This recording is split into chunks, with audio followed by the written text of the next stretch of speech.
Welcome, curious minds, to the deep dive. Yeah. This is where we really plunge into some fascinating ideas and hopefully come back up with insights that can genuinely, reshape how you see things. Definitely. Today, we're tackling a pretty profound paradox. A secret of creation that, isn't hidden away in some lab somewhere or, locked up in ancient scrolls. Yeah. No, this secret, this incredible power, it resides surprisingly, really intimately right inside you. Right there. We're going to explore how a seemingly straightforward scientific puzzle about something as basic as human reproduction, specifically the sperm, can actually mirror a much deeper, almost mystical truth. Yeah, about our own consciousness and our maybe unrecognized ability to shape our reality profoundly. Exactly. And, this isn't just abstract philosophy. It's not something just to think about and then, put on a shelf. Right. Today, we're really diving deep, unpacking these incredible, and incredibly practical insights from Neville Goddard's lecture, The Secret of the Sperm. Our journey, hopefully, will show how this ancient mystical understanding, often dismissed, right, as just spiritual musing or kind of esoteric stuff, Oh, boy. how it translates directly into a practical, actionable method, something you can actually use consciously right now to shape your day-to-day life, to actively create your personal reality. So our mission for this deep dive is really clear. We want to help you grasp this almost unbelievable link between your own imagination, your powerful imagination, and how things actually manifest in your world. Uh-huh. We're going to compare the boundless potential of consciousness to this mystical idea of infinite possibilities, like an endless library of realities just waiting To be brought into being. Yeah. Drawing straight from the sources Goddard used. And most importantly, beyond just understanding, we want to give you the knowledge, maybe the courage, to consciously, ethically try this method. Yes, to actually experiment. To experiment with creating your own desired reality. This is about taking these abstract ideas and turning them into practical knowledge, something you can apply, maybe even starting today. Yeah. Let's really get into it. Let's do that. Okay, so let's unpack this. Yeah. And we start in a kind of surprising place, actually.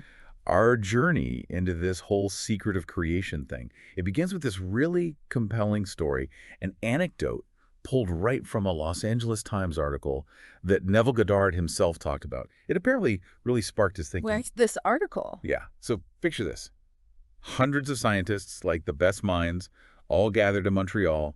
They're presenting their latest research, groundbreaking stuff. Standard conference. Right. But amidst all these complex papers, one particular statement really grabbed Goddard. A top scientist, talking about the sperm, admits something kind of baffling, something that science just couldn't quite explain. Okay. He said, and this is a quote, "The sperm remains as much a mystery today as it was when men first became curious about its nature." Wow. That's quite an admission from science, isn't it? It really is. Humbling. But here's the kicker, the part that really lit a fire under Goddard, apparently. Okay. The scientist then says, almost casually, the sperm somehow easily passes through the surface of an egg, although the outside of the egg has no holes in it, either before or after fertilization. No holes. Well, no holes. Yeah. Before or after. Yet the sperm gets through. Okay, just let that sink in. It's like a physical impossibility, right? How does that work? Exactly. Science couldn't explain it. And what's fascinating there, and what really clicked for Goddard, I think, is how that physical anomaly, that mystery, immediately pointed him somewhere else. Yeah. Towards a non-physical explanation. He didn't see it as just, something we haven't figured out yet with better microscopes. Right, not just a gap in knowledge. No, he saw it as a clue, a potent symbol, suggesting the real mechanism was way beyond the physical. The source says it fired him. It wasn't just intellectual curiosity. It was like this deep, intuitive knowing. Something was happening that challenged the whole materialist view. It implied the real secret wasn't physical at all. It was operating on some other level, unseen. And this wasn't just theory for him, was it? Because then he had that experience. Exactly. It gets really personal. Just a couple of months after reading that article on February 19th, he has this profound, personal, mystical experience, like direct validation. So what happened? He's lying in bed, still thinking about this sperm mystery, right? And suddenly he feels himself detached from this body, like floating, a complete separation from his physical self. Whoa. And he finds himself not in his bedroom, but in other rooms. And get this, they were sealed. No entrance, no exit, just perfectly closed spaces. Yet he was in them. How is that even possible? Sealed rooms. Right. Then, just by thinking of his body, bam, he's back in bed. Instantly. Instantly. And it happened again. He just sort of imagined himself away from his body, and boom, he's in another sealed room, not choosing it, just appearing there. A direct experience of consciousness being separate from the body. That's mind-bending. And connecting this back, the really crucial part, the big insight, was that these sealed rooms became alive, animated, just by him being there. So he wasn't just looking at them. No, not passively observing. His presence, his awareness made them real, animated them from like a dormant state into a living reality. Okay. That firsthand experience showed him consciousness itself is the animating force. It brings any state into being. It's not just watching the movie, it's projecting it. It's fertile, creative. His being there made them real. So how does this tie back to us? What's the big analogy he pulls from all this? The science mystery, his own experience. He connects it straight to how reality works for everyone. He says, basically, here are these unnumbered states of consciousness. You can't count them. You can liken each state to an egg, and every state remains just like the egg until fertilized. Okay, so states of being wealthy or healthy or happy, they're like unfertilized eggs. Exactly. And this is where the sperm mystery and the mystical experience merge into a practical instruction. Right. How do we fertilize these eggs? This is the profound bit for our daily lives. The presence that fertilizes the egg is simply our consciousness. Our awareness. Yes. It means for any state, any possibility, any desire, any future you can conceive of to become real, tangible, you must be in it to activate it, to animate it. Be in it. What does that mean practically? Well, think about it. You're constantly, like every moment, entering and exiting states. Daydreaming about a holiday, planning a project, worrying about bills. You're entering those states. But Goddard says it needs intensity. For example, if right now you closed your eyes and really imagined your favorite armchair, felt the fabric, saw the light on it, smelled the room, and you became intense about it, concentrated on it, really felt yourself there.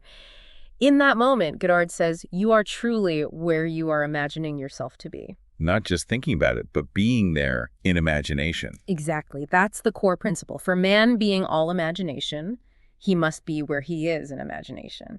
It's not just a cool idea. It's how you operate.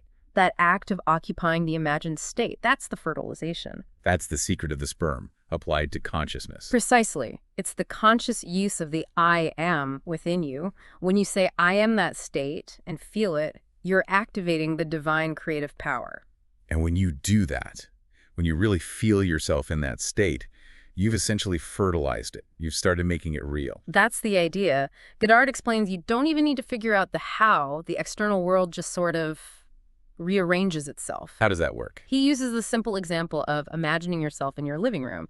You'd say, well, of course I'm going there anyway, but that's just to illustrate. Okay. Take any place, any desired state, and if you occupied it in imagination, just like you'd occupy your home, really felt yourself there, you'd find yourself sort of compelled, moved across what he calls a bridge of incident. A bridge of incident, like coincidences and opportunities. Exactly. Seemingly natural events leading you right to the fulfillment of that state. The insight is you don't plan the means. Your deeper consciousness, the universe, whatever you want to call it, handles the how. It orchestrates the outside to match the inside. That's the claim. The external world conforms to your internal reality once it's been properly fertilized. Okay, this leads us to a really radical statement Goddard makes, something that honestly kind of flips everything upside down. Which one? He had a few of those. He says, this whole vast world that seems so real and solid and independent of our perception of it is all within our imagination. Ah, yes. That's a big one. Breathtaking, really. It completely challenges how we normally think, right? We see the world as out there, objective, separate from us. Totally. We think we just observe it, but he insists everything that appears without it is within in our imagination. So our inner state isn't just like a reflection, it's the source. That's the profound implication. If everything starts inside, then our inner world isn't secondary, it's primary. It's literally the source code of the external. Wow, that changes everything about cause and effect. It really does. The solidity, the independence, the things that seem unchangeable out there, they're projections. Shadows, as he calls them later. Shadows of our inner imaginative activity. So every time I imagine something, consciously or not, I'm creating its blueprint. Essentially, yes, its energetic signature. Every problem, every limit, every opportunity isn't really external. It's an internal state you're currently occupying. So the power isn't just that imagination creates, but realizing we're already doing it. Exactly. We're imagining our current reality into being, mostly unconsciously. The real power comes from shifting to conscious, intentional creation. Okay, so if imagination is the source, how does my individual imagination connect with all the possibilities out there? Am I making stuff from nothing or tapping into something bigger? That's a great question. Goddard talks about unnumbered states of consciousness and infinite possibilities. They're all just waiting. Waiting for what? For occupancy, for our consciousness to enter and, well, fertilize them, like a huge cosmic library of potential realities. Infinite possibilities. Exactly. And it's not just about creating something new from scratch. It's more like selecting from this infinite reservoir of existing but unmanifested potentials. And these possibilities aren't limited by our current reality. Not at all. They exist in this boundless, formless potential. Think of it like pure potentiality, maybe like the idea of Ein Sof in Kabbalah, but just pure, undifferentiated possibility. Unfertilized eggs, waiting for that spark of consciousness. Okay. And he talks about higher levels, too. Right. He says on these higher levels of creation, it's all intense, fantastic creations. And he describes these vortices that bind man on his body, which are basically our thought patterns, our feelings, the stuff we create and repeat. Our habits of mind. Kind of. And these vortices gather density on those higher levels. They collect the non-physical essence of the imagined state to make what they're gathering apparent in this world, our physical world. It shows imagination as the active force taking infinite non-physical potential and bringing it into dense physical form. The formless becomes form. The mystical becomes mundane. And this brings us to the core idea, doesn't it? What he calls the secret of the sperm. Yes. He claims the secret of the sperm is God's creative power. And then he makes that connection that might throw some people off. He says the sperm is only the symbol of Jesus Christ, by whom all things are made. How does he explain that without it sounding like just, standard religious dogma? That's a really crucial point, and he's very specific. He's tapping into a deep mystical tradition here, one that goes beyond specific doctrines. He clarifies it's not an external god or historical figure in the usual sense doing the creating. It's an intrinsic divine quality within every single person. Within me, within you. Yes. It's a supernatural power in man. That supernatural power is your own wonderful human imagination. So when the Bible says, by him all things are made, he's saying it means my imagination. That's exactly his interpretation. It refers to the essence of your conscious awareness. Think about I am, that powerful statement. Right. You asked earlier who was assuming he was in his apartment 2,000 miles away. The answer is I am. Okay. That I am isn't just a thought about yourself. It's pure awareness. It's where you step beyond your current limits and declare a new reality. When you consciously imagine yourself in a desired state, I am healthy, I am prosperous, and you feel it. Feel the reality of it. Yes. You're activating that divine I am principle within you. You're asserting reality where it isn't physically present yet. That's the essence of God became man that man may become God.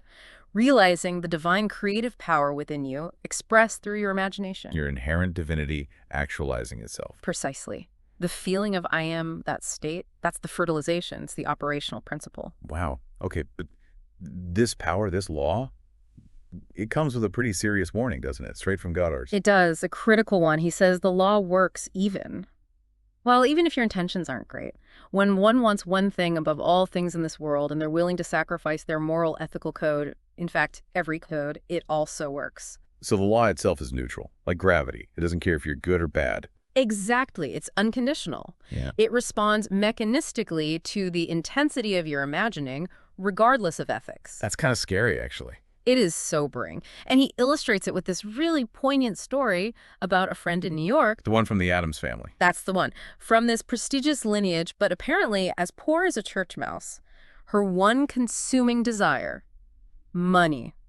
Not just comfort, but serious wealth. And she'd pay any price. Any price. So she meets this wealthy, older man. And to her family's horror, she marries him purely for his money. Okay. They lived for 21 years in what Goddard called intimate hostility. He said it was so awful he wouldn't even describe it, just daily torment. 21 years, wow. Finally, they divorced. She gets millions in the settlement, huge diamonds, everything. But still, she wanted more. Still not enough. Apparently not. Then, this really unlikely thing happens. She had this frugal, kind of unrefined bachelor cousin. The rest of the snooty Addams family looked down on him, wouldn't associate. But years ago, he'd bought small amounts of stock in what became massive companies. Never touched it, just let it grow and split for decades. He dies. And because this lady was the only one who ever showed him any basic kindness, any acknowledgement, she inherits everything. Over $1 million more in stocks and bonds. So she got the money she desperately wanted. But what was the real cost? That's the heartbreaking irony. Her other cousins weren't even speaking to her because she got the inheritance. Goddard drives it home. She could have had all the millions she now has, plus happiness. She could have if she only knew the law. What does he mean? How? He says you want it, but you condition it. You want it with dignity. You have to integrate your ethics. The law gives you what you intensely imagine, but you live with the consequences of how you imagined it and what you compromised. The universe doesn't judge, but your choices shape your experience. That's a vital distinction. You need a moral compass. Precisely. Which leads perfectly into the contrast. Robert Millikan. The Nobel Prize-winning physicist. He used this too. According to the story, yes. He also started poor, grew tired of it. But his approach was totally different. How so? An interviewer asked him after he won the Nobel Prize. Millikan said his father, a minister, didn't have money but gave him a strong ethical code. So when he wanted money, he wanted it ethically. Okay. He didn't just wish. He locked himself in a room for 16 hours, no water, intense discipline, and just repeated this specific affirmation he'd written. I have a lavish, steady, dependable income consistent with integrity and mutual benefit. Wow. 16 hours, that's focused. Yeah. And notice the wording, integrity, mutual benefit. Exactly. He wasn't just grabbing for cash. It was a complete desire aligned with his values. And the result. He had all these things when he died. Millions, yes, but also worldwide respect. He contributed hugely through his science and philanthropy. He gave to the world as much or more than they gave to him. So it proves you don't have to sacrifice integrity. You can manifest successfully within an ethical frame. Absolutely. It shows the law responds to ethical framing. You can have the goal and your conscience.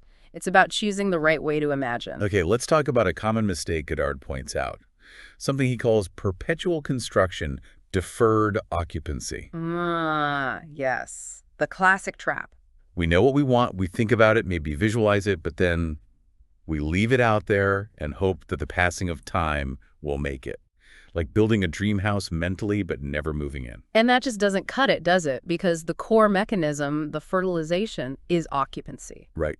Being in the state. It's not enough to just think about the desire. You have to occupy it and make that now and dwell in it just as though it were true. Feel it is real right now. Yes. Feel the thrill, the relief, the peace, the normalcy of having it now in imagination, even if it's just for a moment before the phone rings or your mind wanders.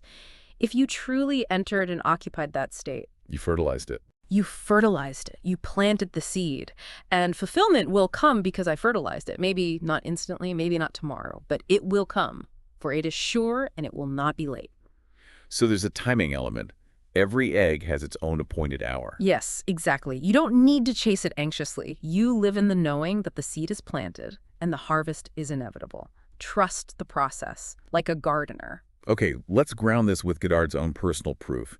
That incredible army story from 1942. Oh yeah, that's a powerful one. Really shows the law in action against impossible odds. So he's in the Army, Camp Polk, Louisiana.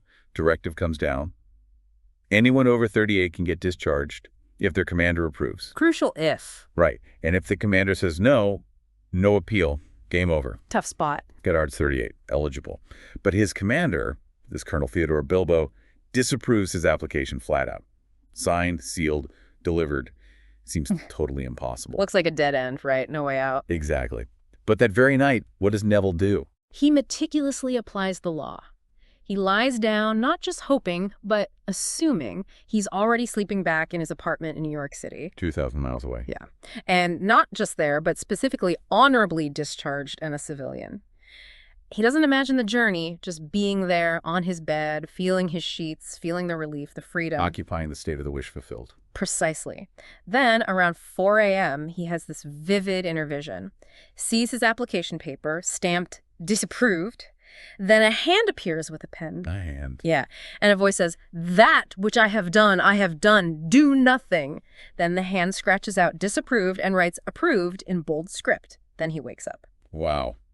And the outcome. This is the amazing part. 9 days later, the same colonel, Bilbo, calls him in. The guy who said no definitively. Goddard said the colonel looked totally bewildered. He initially kind of tested him. "Why do you want out, Goddard? You're the best man."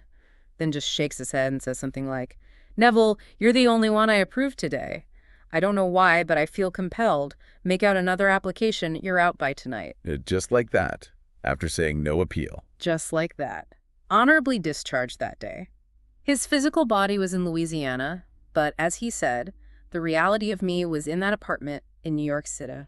He did nothing physically. The inner act caused it.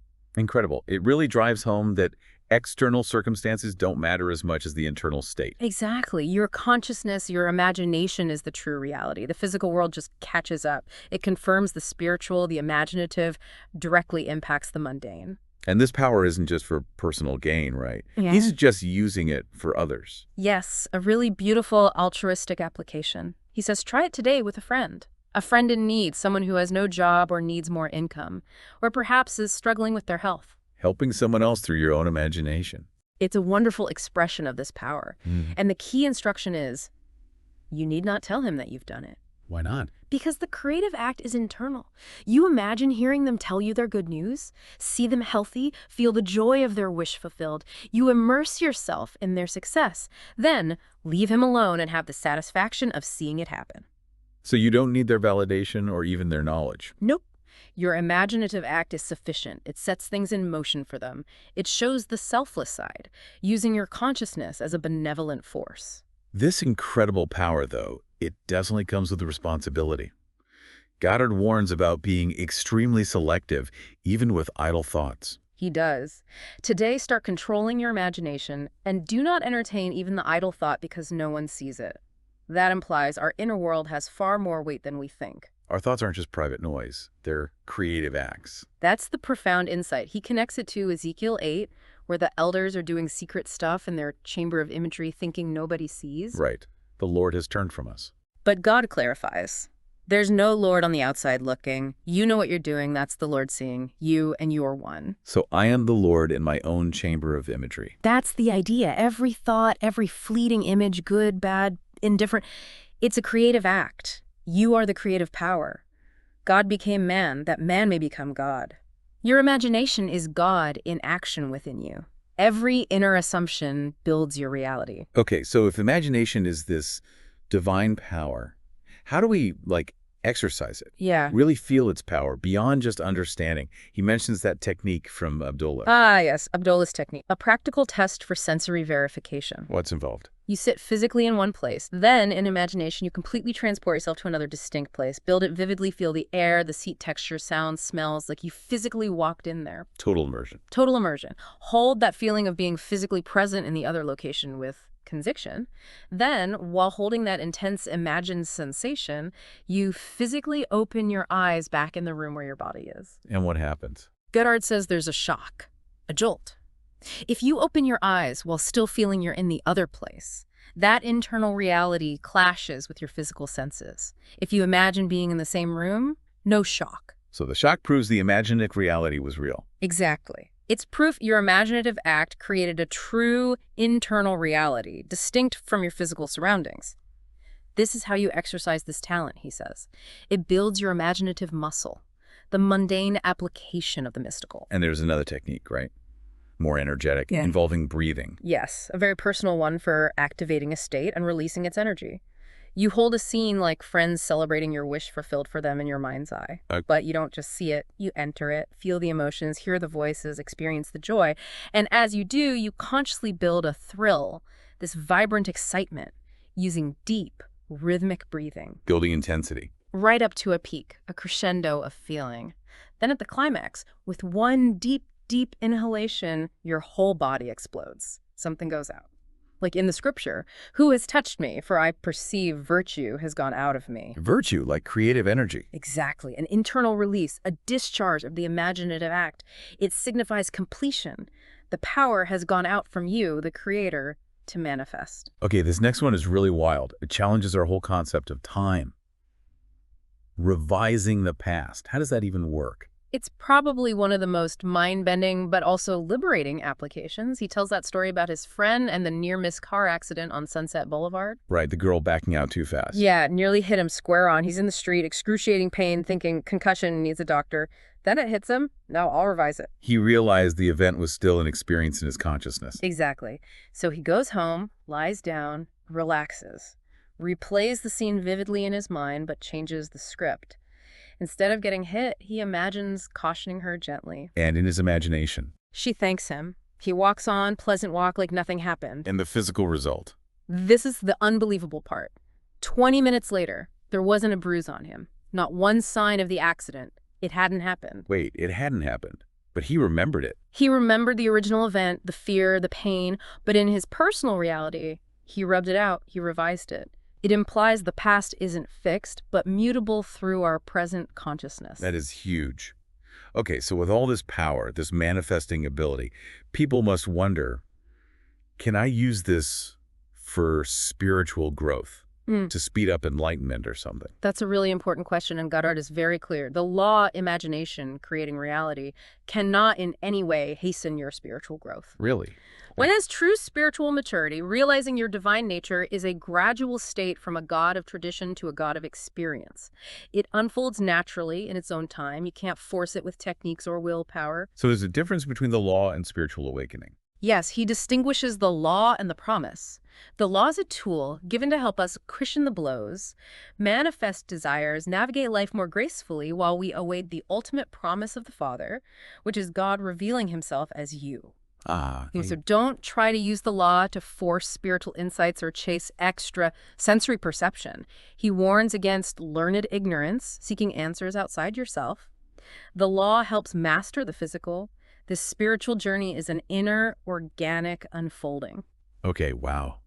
We have covered a lot today, from science mysteries to the very depths of our own creative power. It's deep stuff. The big revelation, as Neville puts it, is that your imagination isn't just, a mental faculty. It's the only reality, the only creative power there is. Everything we see out there, the solid world, our circumstances, just shadows, projections of what we've imagined, consciously or not. The inner world is the blueprint. Which means you have this innate, incredible, truly divine power right inside you. The ability to shape your world, to fertilize the states you desire and bring them into being. The choice is yours. Entirely. What to create, what world to inhabit, what experiences to have. You're not a victim, you're the architect, the divine creator of your personal reality. So as we wrap up, as you think about all this, I want to leave you with one final, really provocative thought from the source. Something to chew on, maybe apply. Goddard challenges us. Why create something unholy when you know you could in some wonderful way still get your goal and put it into a lovely frame? You need not take away your wonderful ethical code. Within the framework of your code, you can put your picture, so you'll never be ashamed of what you've accomplished. Yeah, don't be like the friend who got the money but paid with misery. Right. Be like Millikan. Success with integrity, mutual benefit, respect. You have this divine power. The choice is yours. So, what will you consciously, ethically choose to create? Maybe starting today, why not try it?